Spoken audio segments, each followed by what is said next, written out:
Hello students, IIT की तैयारी करने वाले बच्चों के लिए मास्टर रोटेशन कॉन्सेप्ट की सीरीज में इरोडो का 1.53 सवाल रोटेशन के काइनेमेटिक्स पे बेस्ड है और रोल करता हुआ एक व्हील दे रखा है इस केस में, जिसका सेंटर का एक्सेलेरेशन हमें W गिवन है। तो जब रोलिंग दे रखी है तो सेंटर का एक्सेलेरेशन के अकॉर्डिंग इसका अल्फा भी आ जाएगा A/R करके। और हमसे पूछा गया है कि एक तो डिफरेंट पॉइंट्स ए बी और ओ की स्पीड्स की वेलोसिटीज कितनी होगी और दूसरा उनके एक्सेलरेशंस क्या होंगे।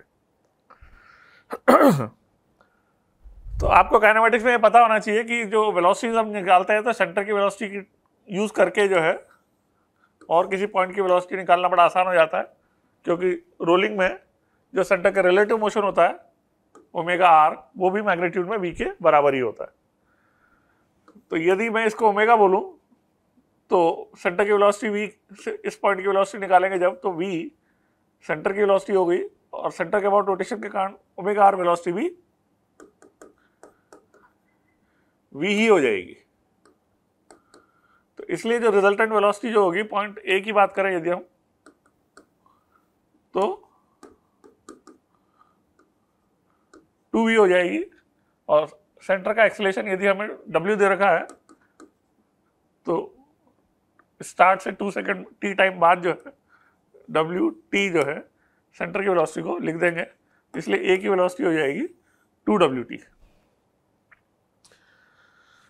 उसके बाद हम बात करें बी पॉइंट की, तो बी पॉइंट में सेंटर की वेलोसिटी जब अप्लाई करेंगे तो इधर आएगी और सेंटर के बाद रोटेशन के कारण वेलोसिटी बी पॉइंट की नीचे की तरफ होगी मैग्नीट्यूड में v के ही बराबर, इसलिए वो √2v हो जाएगी बी पॉइंट की वेलोसिटी। और v को हम सेंटर का एक्सेलरेशन wt से लिख सकते हैं। तो ये बी पॉइंट की वेलोसिटी हो गई। और जहां तक लोएस्ट पॉइंट की बात है, रोलिंग दे रखी है हमें, तो रोलिंग की कंडीशन यही होती है कि कांटेक्ट पॉइंट रेस्ट पे होता है, इसलिए ओ पॉइंट की वेलोसिटी में ओमेगा आर पीछे की तरफ होगी और वी आगे की तरफ होगी, तो वी और ओमेगा आर बराबर होने के कारण ओ की वेलोसिटी कांटेक्ट पॉइंट की 0 हो जाएगी। तो ये हमने पार्ट ए करा जिसमें डिफरेंट पॉइंट्स की वेलोसिटीज पूछी गई थी। उसके बाद बी पार्ट में इन तीनों पॉइंट्स का एक्सेलरेशन पूछा है। सबसे पहले हम ओ पॉइंट की बात करें, इसका एक्सेलरेशन जो होगा, सेंटर एक्सेलरेट कर रहा है यदि, तो सेंटर का एक्सेलरेशन W से हम सेंटर के रेस्पेक्ट में एक्सेलरेशन R अल्फा को सेंटर का एक्सेलरेशन W के बराबर कर देंगे। क्यों? क्योंकि जैसे V equal to omega R होता है वैसे A equal to R alpha भी होता है। तो ये सेंटर का एक्सेलरेशन W है, W equal to R alpha कहां से आया है? ये रोलिंग की condition V equal to omega R को ही डिफरेंशिएट करके आया है। तो ए के सेंटर के अबाउट मोशन की वजह से एक तो सेंटर का एक्सेलरेशन अप्लाई करा हमने, सेंटर के रेस्पेक्ट में AT अप्लाई करा और सेंटर के रेस्पेक्ट में सर्कुलर मोशन का AN भी अप्लाई करेंगे। तो AN जो है वो ओमेगा स्क्वायर आर या V स्क्वायर अपॉन आर बोल देंगे। तो ओ पॉइंट का एक्सेलरेशन जो है V स्क्वायर अपॉन आर से W square T square upon R हो जाएगा। ये आप देख सकते हो ओ पॉइंट का एक्सेलरेशन हो गया। अब बात करते हैं ए और बी पॉइंट के एक्सेलरेशन की। तो ए पॉइंट का एक्सेलरेशन जो है में सेंटर का एक्सेलरेशन आएगा W के बराबर, सेंटर के अबाउट मोशन की वजह से AT आएगा, वो भी R अल्फा को हम W के ही बराबर बोल देंगे, और AN आएगा, AN को V स्क्वायर बार बोलेंगे। तो इसका वेक्टर सम जो है पॉइंट ए का एक्सेलरेशन हो जाएगा। इनका वेक्टर सम करते हैं हम, तो ये तो 2W हो गया और वो V स्क्वायर बार W square T square upon R हो गया।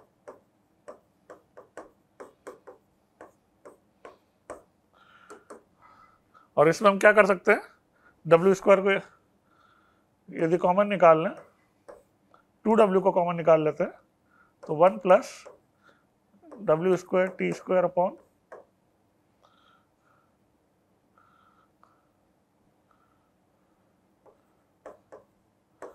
2r होल स्क्वायर हो जाएगा ये, और यहाँ पर ये w स्क्वायर आना चाहिए।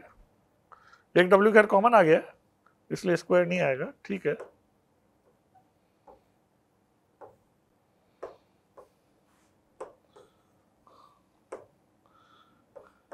एक w अपन ने कॉमन निकाल लिया है इसलिए w स्क्वायर कॉमन निकलेगा, तो w t square upon 2r whole square, ये a पॉइंट का एक्सलेशन हो जाएगा। तो आप देख सकते हो 2w into 1 plus W T square upon 2r whole square, ये b में a पॉइंट का एक्सलेशन हो गया। इसके बाद हम b पॉइंट के एक्सलेशन की बात करते हैं।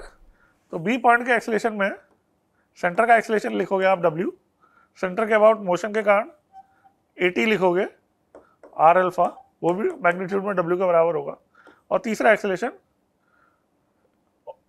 an होगा v स्क्वायर बाय r के बराबर, जो होगा w square T square upon r।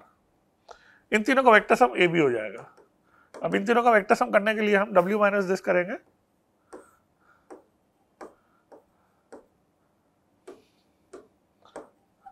w square T square upon r whole square plus w square. अब इसमें से w कॉमन निकाल लें यदि, तो बनेगा 1 plus 1 minus W T square upon r whole square. तो ये b पॉइंट का एक्सलेशन हो जाएगा। आप देखो w into 1 plus 1 minus W T square upon r whole square, ये b पॉइंट का एक्सलेशन हो गया। तो इसमें ध्यान देने की बात यह है कि किसी पॉइंट का एक्सलेशन हम कैसे लिखते हैं, सेंटर का एक्सलेशन और सेंटर के अबाउट सर्कुलर मोशन की वजह से जो एक्सलेशन आता है at और an, इन तीनों का वेक्टर सम करते हैं, तो रिम का किसी पॉइंट का एक्सलेशन हम लिख पाएंगे। Thank you.